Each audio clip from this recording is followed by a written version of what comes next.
Welcome back everyone, welcome to my channel. অনেকদিন পরে আবার একটি ভিডিও নিয়ে আসলাম। এখন থেকে নিয়মিত ভিডিও দেওয়ার চেষ্টা করব আমার এই চ্যানেল। যারা সাবস্ক্রাইব করেছেন তারা অবশ্যই ভিডিও শেয়ার করবেন। এই ভিডিওতে কিডনির রোগের সমস্যা, কিডনি রোগের ধরনগুলো, কী ধরনের কিডনি রোগ হতে পারে, কী ধরনের কিডনি রোগে আমরা ভুগে থাকি, কী ধরনের কিডনি সমস্যা আমাদের ফেস করতে হয়, কী ধরনের কিডনি সমস্যা হতে পারে, আর কিডনি ভালো রাখা যায় কীভাবে। আমাদের এর গুরুত্বপূর্ণ একটি অঙ্গ প্রত্যঙ্গ হচ্ছে কিডনি, আর এই কিডনি কীভাবে ভালো রাখা যায় তার জন্য আমি গুরুত্বপূর্ণ টিপস দেব। তো ভিডিওটি শুরু করি। আমরা জানি আমাদের প্রত্যেকের শরীরে দুটি কিডনি থাকে। কিডনি পেটের ভেতরে, পিঠের দিকে এবং মেরুদণ্ডের দুই পাশে কোমরের অংশে অবস্থিত। কিডনি দেখতে সিম বীজের মতো হয়। একজন প্রাপ্তবয়স্ক মানুষের কিডনি সাধারণত লম্বায় 10 সেন্টিমিটার এবং চওড়ায় 5 সেন্টিমিটার, সাথে 4 সেন্টিমিটার মোটা হয়ে থাকে। কিডনি ফাংশনের প্রধান কাজ কিডনি রক্ত থেকে বর্জ্য পদার্থ এবং অতিরিক্ত পানি অপসারণ করে এবং বিভিন্ন রাসায়নিক পদার্থ যেমন সোডিয়াম, পটাশিয়াম ইত্যাদি শুষে নিয়ে জমা রাখে।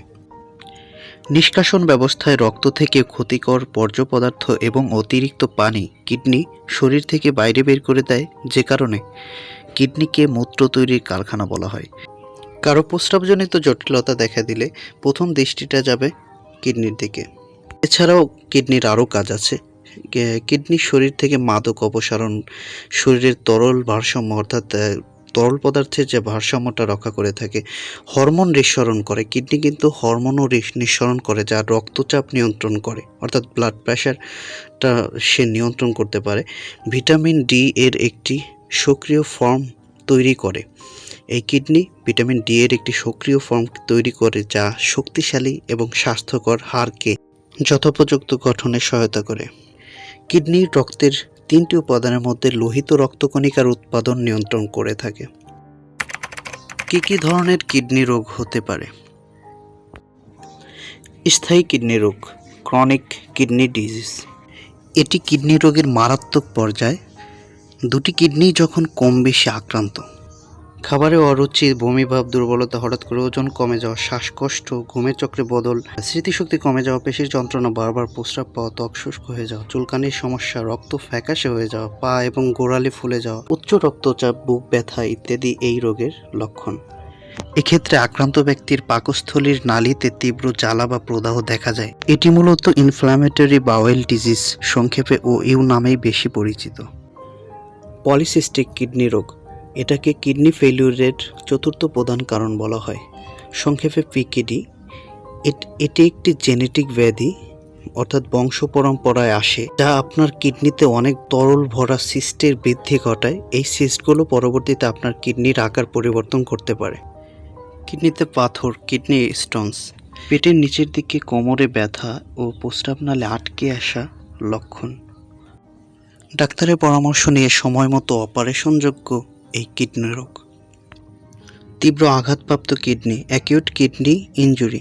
এই রোগের পা গোড়ালির মধ্যে ফুসকুড়ি, প্রস্রাবের আউটপুট কমে যাওয়া, বুকের ব্যথা, চাপ ইত্যাদি উল্লেখযোগ্য লক্ষণ।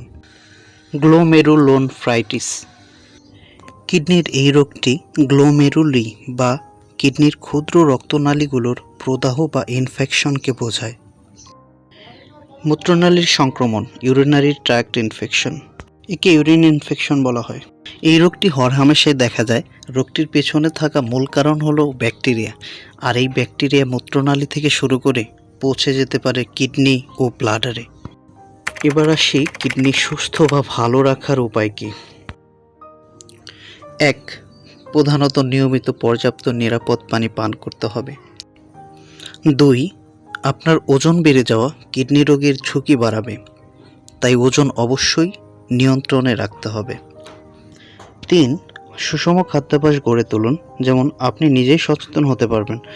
আপনি যে খাদ্য গ্রহণ করছেন কিডনি সেই খাদ্যই কিন্তু ফিল্টার করবে।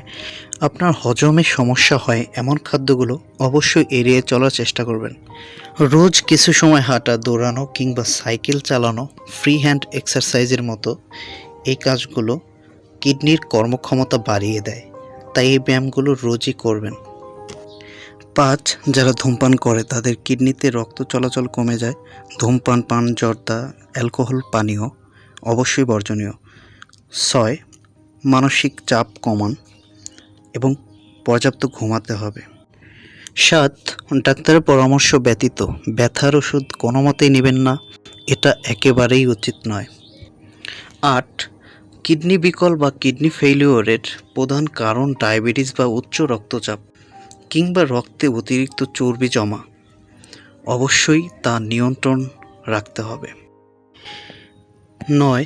মাত্রাতিরিক্ত লবণ কিডনির জন্য ক্ষতিকর। একজন সুস্থ ব্যক্তি দিনে 5-6 গ্রাম লবণ খেতে পারে, কিন্তু রান্না করার সময় যে লবণ আমরা ব্যবহার করে থাকি তার হিসেবে কাঁচা লবণ একদম না নেওয়াই উত্তম। ফল কিংবা সবজি কাঁচা খাওয়ার সময় স্বাদের জন্য আমরা লবণ ব্যবহার করে থাকি, কিডনির জন্য যা মোটেই ভালো নয়, বরং ক্ষতিকর। আবার চিনিও কম খাবেন। অতিরিক্ত চিনি জাতীয় খাবার সবসময় পরিহার করুন। 10. রাফেজ বা আঁশযুক্ত খাবার বেশি খাবেন। তাড়াহুড়ো করে খাবার গ্রহণ করবেন না, সময় নিয়ে খান, কিডনির জন্য ভালো। এই বিষয়গুলো মেনে চলুন, এবং এই বিষয়গুলো মেনে চললে কিডনি ভালো থাকবে, সুস্থ থাকবে। ভিডিওটি ভালো লাগলে আমাদের চ্যানেলটিতে সাবস্ক্রাইব করবেন, একটা লাইক দিয়ে দেবেন। ধন্যবাদ।